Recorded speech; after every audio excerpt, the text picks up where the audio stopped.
nama saya M. Rosmil Ilmifas.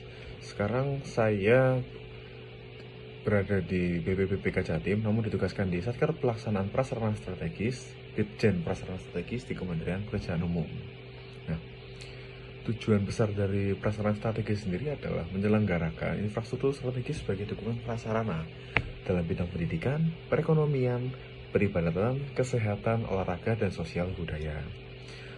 Lalu, struktur singkat sendiri di Satker PPS Jawa Timur terdapat Kepala Satuan Kerja sebagai pemimpin satuan kerjanya, dibantu dengan pejabat bendaharaan dari PPK Prasarana Strategis 1, PPK Prasarana Strategis 2 dibagi berdasarkan wilayah utara Jawa Timur dan selatan Jawa Timur, Pantura dan Pansela. Lalu ada bendahara dan pejabat penandatanganan surat perintah pembayaran atau PPSPM. Kasatker dibantu juga dengan asisten perencanaan dan juga asisten umum dalam menjalankan tugasnya.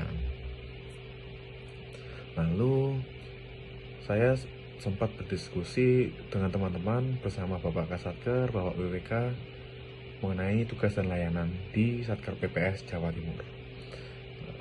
Saya jabarkan apa saja peran saya atau peran kami di unit kerja. Yang pertama, yang pasti adalah memastikan penyelenggaraan infrastruktur prasarana strategis terbangun tepat waktu, tepat mutu, dan tepat administrasi. Lalu layanan apa yang saya akan hadirkan?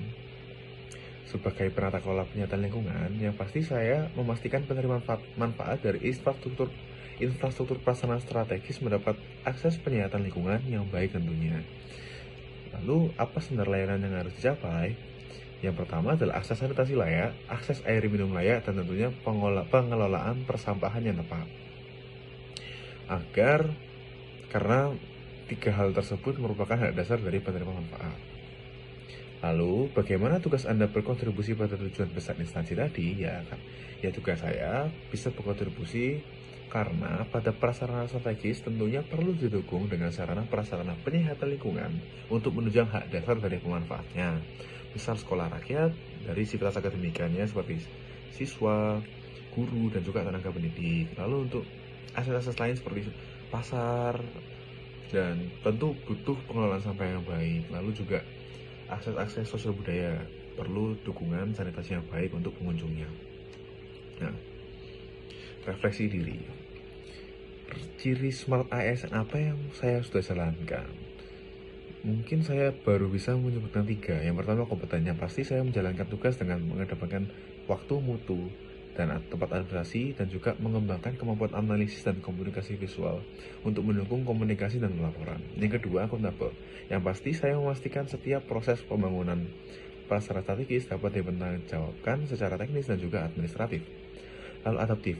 Ya, seperti yang sudah dilihat dari saya di Cipta Karya pindah ke prasarana strategis, ya saya akan belajar cepat dalam memahami sistem kerja, regulasi, dan tantangan lapangan, serta terbuka terhadap perubahan metode kerja yang lebih efisien. Yang terakhir, kolaboratif. Saya aktif berkoordinasi dengan tim PPKPS 2 dan juga memastikan sinergi dalam pelaksanaan program karena pasti akan bersinggungan dengan Pemda, kementerian lain, dan juga instansi-instansi lainnya. Nah, apa yang masih bisa saya tingkatkan yaitu tentunya adalah pemahaman teknis mendalam mengenai sistem sanitasi dan air minum, persampahan, dan juga lebih proaktif dalam memberikan masukan teknis bukan hanya administratif.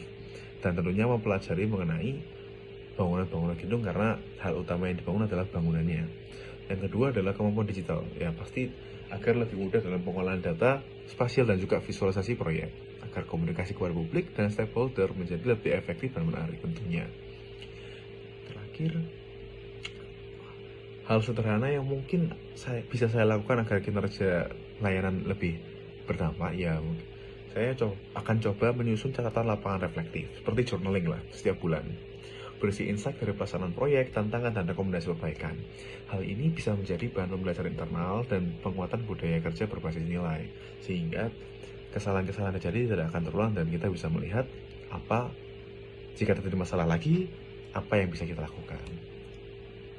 Nah, saya percaya menjadi Smart ASN bukan soal gelar atau dengan posisi, bukan tentang saya S1 ataupun saya Javung PKPL, tapi tentang bagaimana kita bisa menjadikan setiap tugas sebagai ruang belajar ruang pelayanan, dan juga ruang perubahan.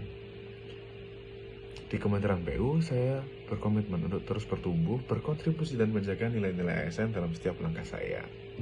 Terima kasih, saya Afas. Wassalamualaikum warahmatullahi wabarakatuh.